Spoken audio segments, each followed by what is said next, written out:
Oralım atası şul velosipedini birer çitke alıp koyalı billahi gazim. Kirgen sayın şunlarga abılan bir. Tuppale Raşide kırada. Bir tane abılan. Vaşanla bir ricata mine şu çobarını tezin camamısın ayıbet çobarını işkek giyip yürüyün. Koya tattın indi bu alamanı billahi gazim. Nesli bizde emir yamamadık billahi. Tamam bakalım bizimle ayıbet Juvabız. Eti buldum. Ay! Allah'ım! Ay Allah! Ne kadar kim buldu? Malay eti. Malay mı? Malay! Bizimle şakan ulan!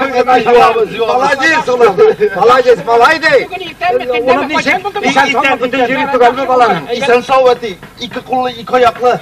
Allah İlk bireni kora. Eye. Kendi de koran. Niger. Nişe.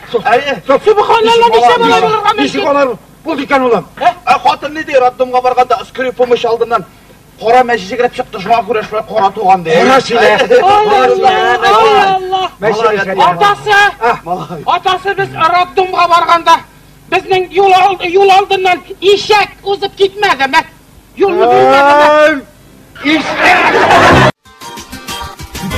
Kışkırarız biz tatarız bulgurarız mojalarımız